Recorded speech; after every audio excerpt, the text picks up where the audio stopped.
Hello बच्चों, let's read the question first.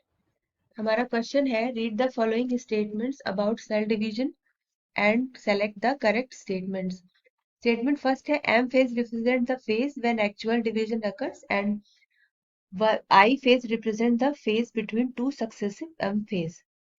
Second है in the 24 hours average duration of cell cycle of a human cell division proper last for only about an hour. M phase constitutes more than 95% of the duration of the cycle. So हमें बताना है कि इन चारों statements में से कौन कौन सी सही है। तो अगर हम इस क्वेश्चन का की कंसेप्ट को देखें तो इस क्वेश्चन का की कंसेप्ट है सेल साइकिल। सेल साइकिल के बेसिकली दो स्टेज होते हैं। पहला है long non dividing I phase,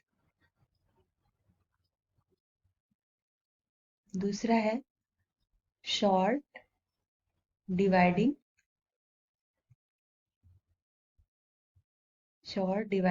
M phase. I phase की ड्यूरेशन लंबी होती है और एम फेज की ड्यूरेशन कम होती है। अब अगर हम आई फेज की बात करें तो ये जो है टू सक्सेसिव एम फेज के बीच की स्टेज को रिप्रेजेंट करता है और एम फेज जो है पूरी होल एक्चुअल साइकिल को रिप्रेजेंट करता है जबकि सेल डिवीजन होता है। तो पहला ऑप्शन सही है। दूसरा ऑप्शन 24 आवर्स की एवरेज ड्यूरेशन में, जो कि सेल साइकिल की ड्यूरेशन होती है, उसमें एम फेज सिर्फ 24 घंटे में ओनली 1 आवर इन 24 आवर। 24 घंटे में सिर्फ 1 घंटे के लिए एम फेज हमारी जो है वो साइकिल होती है और बाकी का जो समय है वो आई फेज को रिप्रेजेंट करता है। तो इस तरह से एम फेज जो है वो less than 5% of total cell division cycle का कंपोज करती है। Cell division cycle.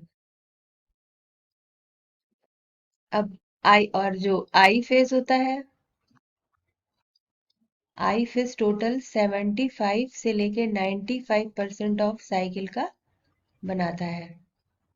So option C हमारा गलत है, ऑप्शन टू सही है। So the final answer to the question is कि हमारा ऑप्शन ए और बी यानी कि फर्स्ट और सेकंड सही है। फर्स्ट सेकंड सही है, थर्ड गलत है।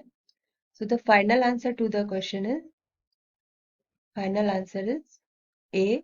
Option first and second are true.